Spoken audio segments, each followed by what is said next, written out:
di forex ada fundamental nggak sih? Ada. Ada. Nah, apa yang dilihat nih? Kalau di saham kan kita udah punya rasio banyak sekali tuh. Iya. Tinggal lihat gitu kan. Nah, kalau di forex lihat apanya gitu? Kalau saya pribadi, forex di fundamental, di forex itu saya melihat fundamental itu dari sisi kebijakan. Oke. Kebijakan, kondisi lah ya. Karena kan di forex itu fundamental itu ada beberapa yang mempengaruhi. Pertama adalah economic event atau data-data ekonomi lah, kondisi ekonomi. Kemudian yang kedua itu bank sentral, kebijakan dia bagaimana terhadap negara tersebut. Kedepannya ekonomi akan dibawa kemana. Jadi data-data ekonomi yang kecil-kecil ini akan dijadikan dasar untuk si bank sentral menentukan kebijakan ke depannya. Jadi market akan melihat dari hal itu. Nah, yang ketiga otomatis dan tiga dan keempat ini yang di luar ekonomi ya, seperti geopolitik lah, kondisi geopolitik ya, trade war antara US dengan China, ya, pandemi COVID-19 dan lain-lain segala macam. Nah, ini kan semua di luar kuasa kita untuk memprediksi lah sebenarnya. Nah, kalau yang normal itu biasanya economic event sama kebijakan bank sentral ini yang menentukan. Karena forex sekali lagi berdasarkan mata uang. Jadi kalau mata uang itu permintaannya banyak, maka mata uang tersebut akan menguat. Nah, ketika permintaannya banyak itu disebabkan kenapa? Nah, disebabkan oleh investor masuk.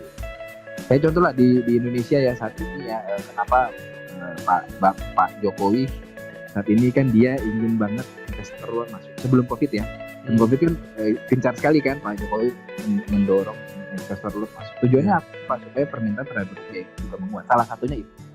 Ketika menguat otomatis ya kita kan nggak pernah tahu COVID kemudian menyerang ini. Iya. Terus kita trading berdasarkan fundamental apa enggak? Fundamental akan menggerakkan harga, tapi kita entry-nya tetap melihat teknikal. Ini jadi saya mungkin masih belum nangkep ya. Iya. Kita kalau di saham kan ada nih, kita ngelihat direction-nya, lihat growth-nya ke depannya itu kan sebuah harga itu naik level atau naik harga, dia bisa naik terus. Itu kan sebenarnya ada pondasinya yang menggerakkan dia untuk terus bisa dihargai lebih mahal kan, ya kan? Nah, terus habis itu kita kalau misalnya udah tahu nih fundamentalnya, kita lihat future value-nya itu, bakalan perusahaan ini bakalan begini. Ini kan maksudnya kelihatannya terukur banget ya. Ya ada rasio-rasio yang bisa kita ukur ya. Nah, habis itu kita tinggal cari timingnya di technical. Nah, kalau di forex bagaimana? Kalau di forex itu yang dilihat itu kebijakan suku bunga pertama, bunga dari suatu negara kan itu yang akan memancing investor luar masuk atau enggak, ya. Menunjukkan kesehatan dari ekonomi ya. Yang pertama adalah suku bunga, yang itu poin paling pentingnya ada di suku bunga. Kedua, di bawah itu ada melihat data-data yang lebih kecil, lebih ke trade balance, keseimbangan ekspor impor, kemudian data manufacturing itu apakah industri bergerak atau enggak, karena kan zaman sampai sekarang masih mayoritas negara di industrinya masih kuat gitu loh. Kayak Eropa kan industrinya masih kuat, Amerika masih industrinya kuat, meskipun sekarang udah mulai zaman industrial udah berubah ya, kita sudah mulai ke online ya. Kemudian kita melihat juga tingkat inflasinya suatu negara, jika kita seperti apa gitu. Apalagi sekarang kan banyak yang bilang bahwa resesi. Apa sih sebenarnya resesi? Jadi dengan kita mengetahui hal ini, kita nggak terlalu takut gitu loh ketika ngadepin resesi itu. Wah, kok kayaknya mengerikan sekali kata resesi, tapi padahal kan belum tentu juga. Bisa terlihat seperti apa. Kayak misalnya gini, orang bilang rupiah ini melemah terus, berarti apalah, kemudian mereka menghakimi pihak-pihak tertentu. Padahal kalau misalnya rupiah itu makin mahal, itu akan mendorong atau memaksa bahwa produsen dalam negeri untuk lebih bergerak supaya bisa ekspor, karena kan murah. Orang luar negeri lebih murah. Jadi kan mereka akan ambil. Ketika mata uang sudah mulai diminati, otomatis yang tadinya murah menjadi mahal. Kalau misalnya kita berharap mata uang ini menguat terus, yang masuk malah dari luar, bukan dari, malah kita akan semakin menjadi negara konsumen sih menurut saya gitu. Kayak gitu. Jadi hal-hal seperti itulah yang yang memang secara ini fundamentalnya memang benar-benar makro ya, dalam artian lebar. Gitu. Saya sih nggak terlalu mendalami karena kan saya nggak punya background ekonomi. Jadi teman-teman saya banyak yang memang mendalami dari sisi makro fundamental. Tapi kalau saya pribadi, fundamental menurut saya bagaimana negara itu akan bergerak, kondisinya seperti apa, baru kita masukkan. Dari fundamental sebenarnya kita bisa ngeliat direction juga lah, kurang tetap lebih ya. Kayak di saham gitu ya. Ya. Cuman kita juga bisa based on technical saja kalau di forex. Bisa. Based on technical saja bisa menghasilkan maksudnya. Bisa menghasilkan. Oke. Di forex ini kan sekarang lagi ramai nih. Ya. Antara apa ya ngomongnya, trading sama satu lagi yang hanya tebak menebak itu. Binary. Oke. Binary. Nah, bedanya apa sih? Kalau trading forex itu kita bilang bisnis, binary seperti apa? Analoginya saya nggak sebut dia sebagai apa ya, tapi dia mungkin lebih ke spekulasi agresif. Jadi spekulasinya lebih agresif. Contohnya gini, kalau di forex ada day trader, position trader paling panjang position trader, kemudian position trader, kemudian day trader, kemudian scalper kan yang paling kecil kalau dia di bawahnya scalper, jadi lebih dengan time frame yang lebih kecil lagi, jadi hitungannya mungkin minute atau 1 minute, 2 minute atau second bahkan bisa menganalisa. Biasanya trader forex paling yang scalper itu kan biasanya lihat 5 menit, 1 menit untuk entry, 5 menit. Nah, kalau ini mereka melihat 1 menit. Gitu lah, ibaratnya seperti itu. Nah, kalau buat saya, analogi saya begini. Kalau trader forex, entah saham, trading forex atau saham, itu contohnya adalah ketika kita sedang membuka rumah makan, kita membuka restoran, kita punya usaha, kita buka restoran, kita perhitungkan kita mau dapat berapa dalam jangka waktu sekian, atau kita mau dapat untung sekian, kita jual dengan harga yang murah, tapi kita dapat untung dikit tapi banyak ya, berkuantitas baru, atau kita bilang kualitas. Nah, binary ini adalah orang yang melihat kita sedang membangun, ngobrol sama temannya, nih ya, 1 tahun lagi dia masih ada apa enggak gitu. Jadi mereka hanya seperti itu. Jadi mereka kayak side, buat saya ya, mereka adalah side. Jadi kayak apa ya, sampingannya dari forex gitu. Sampingan, jadi mereka cuma lihat, oke, ini bakal naik atau turun ya. Karena kan mereka cuma naik atau turun di atas harga sekarang atau di bawah harga sekarang. Gitu. Jadi kalau buat saya dia lebih spekulatif lah, lebih spekulannya lebih karena kalau mau disebut judi pun saya berani bilang judi. Kenapa? Karena beberapa broker atau beberapa perusahaan yang menyediakan itu memang secara regulasinya memang gambling regulation gitu di negara-negara tersebut. Gitu. Artinya kalau udah masuk ke situ kita nggak mungkin dong bisa persiapan melakukan analisa dan lain sebagainya, itu mungkin nggak sih ada di situ? Saya kebetulan saya memang pernah mencoba ya. Kalau yang teman-teman mau mencoba, lebih baik coba forex dulu. Kalau saya cuma saranin itu aja dibandingkan mencoba ini. Kenapa? Sama seperti orang yang terjun di forex kemudian mau coba saham. Mayoritas pasti akan bilang saham itu boring. Iya. Mungkin karena mereka belum ngerti. Karena lelet kan gitu. Nah, ini pun sama, karena ketika masuk ke binary kemudian masuk ke forex itu akan bilang bahwa ngapain saya nunggu 1 jam 2 jam lagi kalau saya bisa dapat dalam 3 menit kan kayak gitu. Apakah bisa dianalisa? Bisa. Saya bilang bisa dianalisa, bisa. Apakah ini bagus atau tidak itu balik lagi ke teman-teman. Kenapa? Karena saya punya teman. Saya pernah bantuin teman lah, ibaratnya dia mau tarik uangnya tapi harus dengan dana sekian, sedangkan dana dia cuma sekian, batas penarikan harus sekian. Nah, saya bantu dia dari angka sekian sampai angka bisa ditarik dalam waktu 2 jam gitu ya, angkanya puluhan ribu lah ya, puluhan ribu dolar, itu dalam waktu 2 jam itu bisa dapat gitu. Jadi bisa mau fun juga ya. Maksudnya hanya dalam beberapa jam kita bisa dapat uang sebanyak itu. Iya. Karena orang nggak terbuai ya gitu ya. Makanya itulah yang saya bilang bahwa lebih baik saya bahkan agak sedikit bukan menyesal tapi agak sedikit sayang ya, kenapa saya nggak belajar saham dulu baru forex. Tapi ya saya selalu menyarankan bahwa kenapa semoga saya nggak tergiur dengan binary ini dibandingkan Nah ini dari sisi binary ya, karena kan memang dia cuma put sama call ya, di atas atau di bawah. Bukan option ya, jangan ya, put sama call soalnya. Baru saya nanya itu kayak option gitu. Iya, tapi kan option konsepnya beda kan. Kayak gitu. Apa ya, harus ngomong dengan satu kata yang singkat itu binary. Jadi sebenarnya apa? Dia termasuk dalam trading atau tidak? Tidak, kalau saya. Menurut saya enggak. Enggak, itu berarti di luar trading ya.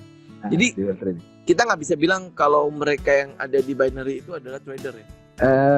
Sebaiknya sih. Saya bukan disebut, saya malah disebut mereka spekulan. Oke. Karena kayaknya hanya menebak harga naik atau turun gitu aja ya. Cuma istilahnya aja put sama call ya. Iya. Bahkan kalau misalnya gini, misalnya kita naik mobil nih, ya, simpel aja, saya naik mobil dari tempat dari lagi jalan kemudian ketemu lampu merah, saya bisa memperhitungkan kan lampu merah itu, oke, dia baru hijau, oke, dia akan masuk lampu merah sekian lama. Nah kalau buat saya di binary itu nggak bisa dianalisa buat saya, jadi terlalu cepat lah, ibaratnya tiba-tiba merah gitu. Kita belum jalan aja udah merah lagi gitu. Udah merah. Di forex itu kan ada namanya expert advisor ya. Oke, ya. Advisor ini orang atau apa itu? Kenapa harus ada expert advisor? Expert advisor itu programming. Jadi itu bukan orang ya? Bukan.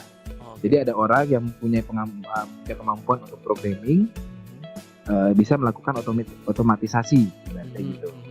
Contohnya adalah pintu, zaman dulu kan kita mesti buka tuh, sekarang kan pintu udah bisa otomatis. Karena ada program yang mengotomatis pintu ini jika ada orang dia akan. Nah, itu kurang lebih sama. Jika market bergerak seperti ini, berhasil berdasarkan logik ini, maka kita pasang posisi buy. Maka kita pasang posisi sell. Nah, expert advisor itu dari sisi programnya. Itu kayak screening nggak sih? Kalau di saham kan kita namanya screening. Oh iya. Jadi sesuaiin dengan metodenya kita. Nanti kalau kita screen, misalnya metode kita adalah ABC gitu kan, nanti dia akan keluar tuh saham-saham yang memenuhi metodenya kita. Sama nggak sih kayak gitu? Bisa dibuat seperti itu. Bisa dibuat seperti itu. Jadi salah satu fasilitas yang disediakan salah satu broker ya, itu dia menyediakan ada namanya currency strength dashboard. Ya, itu jadi dia men-screening pair-pair apa saja yang sedang trending dan sedang ranging. Nah, itu bisa. Dan tapi kalau di saham kan in the end manusia yang mengklik kan, buy atau sell. Nah, kalau ini bisa si program itu yang ngeklik. Oh, jadi otomatis gitu kalau otomatis. Mereka jalanin buy, mereka juga jalanin sell. Iya. Itu udah otomatis kayak gitu. Nah, kalau udah kayak gitu masih disebut trader nggak sih? Iya kan, maksudnya apakah mungkin gitu loh si EA ini, expert advisor ini akan tiba-tiba salah atau seperti apa, error atau orang banyak bilang kan sebutnya robot ya, banyak masih sering dengar robot yang sedang dijual di karena kan semua otomatis. Ibaratnya gini, saat ini kalau di Jepang pernah lihat ada hotel yang semuanya pegawainya robot, jadi bahkan sampai yang cleaning service-nya robot gitu kan. Jadi menggantikan manusia di situ. Logik gitu. Tapi kan parameternya jelas. Dia hanya jalan dari lantai sekian, belok ke sini, kemudian lurus ketok sampai kamar sekian, buka, ini sediakan. Tapi kan tidak tertutup kemungkinan bahwa robot itu bukan bisa error, tapi karena manusia mintanya terlalu banyak, robot itu nggak mempunyai kemampuan yang cukup. Sama seperti di robot di forex ini. Jadi banyak yang mengatakan bahwa EA itu adalah robot yang menggantikan kita sebagai trader. Sebenarnya kalau buat saya pribadi, EA itu sebaiknya adalah pembantu, karena expert advisor. Advisor ya. Bukan expert replacer kan gitu kan. Itu IR nanti jadi emergency room. Nah, expert advisor itu jadi dia sebagai penasehat kita yang tetap sebagai manusia, sebagai ahlinya. Expertnya adalah kita. Tapi kita tidak perlu namanya penasehat yang lebih ahli dalam artian hitungan detik. Kita dikasih tahu, oke, ini adalah bagus untuk buy, bagus untuk sell.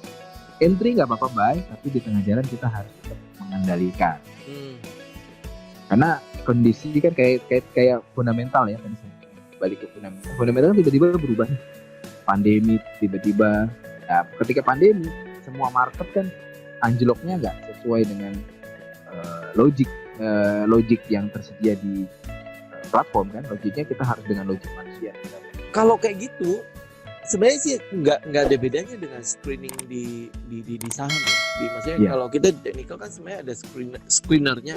Cuma screener ini tidak berfungsi untuk kita klik buy dan sell karena dia hanya mensortir atau men-screen, memfilter gitu ya dari sekian banyak saham akan keluar tuh saham-saham ini yang kira-kira memenuhi kriteria metodenya kita. Nah, habis itu kita lagi yang harus melakukan evaluasi, melakukan analisa, melakukan riset tambahan, baru kita memutuskan untuk kita klik buy atau sell. Nah, di ini yang expert advisor ini dia menjalankan sampai kayak gitu atau sebenarnya cuma menghilangkan emosi kita aja dalam melakukan analisa. Menghilangkan emosi dan kita mendapatkan momen yang biasanya kita nggak dapat. Karena kan 24 jam marketnya. Jadi kemampuan kita untuk bertahan selama 24 jam ngelihat grafik itu kan nggak sekuat itulah siapapun ya. Baik anak SD sekalipun kalau ngelihat layar pun itu kan capek juga gitu kan. Pasti ada momen di mana ketika kita punya psikologi kena, kita nggak bisa melakukan entry dengan benar gitu kan. Nah, mereka melakukan hal itu juga. Kalau kita programnya sesuai dengan apa yang kita logik yang kita lakukan, itu bisa melakukan. Jadi bisa melakukan klik untuk buy, untuk sell kita. Tapi sekali lagi saya selalu mengingatkan bahwa kalau kita punya expert advisor buy atau sell, kita bisa kontrol kok di tengah jalan harusnya. Seharusnya kita bisa kontrol. Contoh seperti ini, ada salah satu robot ya, terkenal sekarang, dia dapat profit 1-2% setiap hari atau rugi 1-2% setiap hari. Logiknya bagus karena dia menjaga risiko 1-2% doang setiap hari. Maksudnya maksimal gitu dalam satu hari. Ketika udah kena 1-2%, saya lupa, dia akan berhenti. Robotnya nggak akan trading lagi. Tapi ketika dia dapat profit pun sama 1-2%.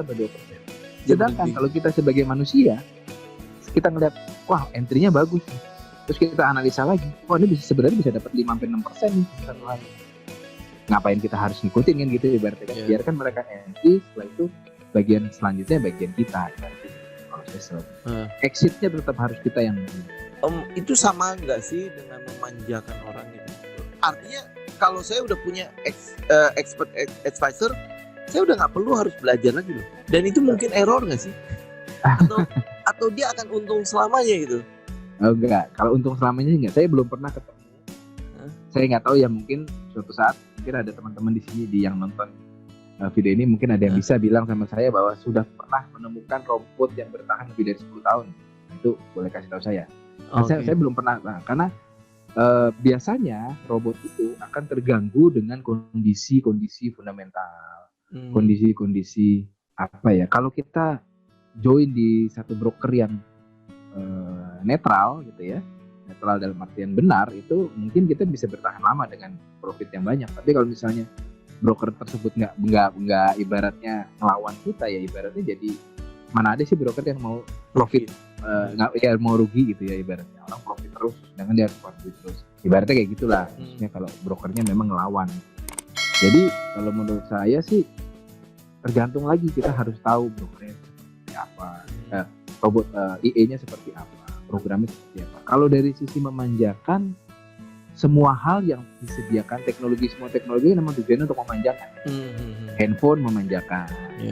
Nggak usah jauh-jauh lah, power window di mobil itu kan memanjakan udah. Kan tadi harus ankle, memanjakan. Kayak gitu. Itu aja sederhananya, itu aja. Jadi, memang tujuannya memang untuk itu. Tujuannya mempermudah lah, bukan memanjakan. Mempermudah. Kalau memanjakan sudah sampai ekstrim lah, kita nggak mau ngapa-ngapain, nggak mau belajar. Tapi kan tetap aja, meskipun power window kita bisa pencet naik turun, kita harus tahu kapan naikin, kapan turunin. Bener kan? Kita harus tahu kapan kita menutup kaca tersebut gitu ibarat. Kalau ada perampok, kita masih kebuka kacanya, kita akan kena. Resikonya kan gitu.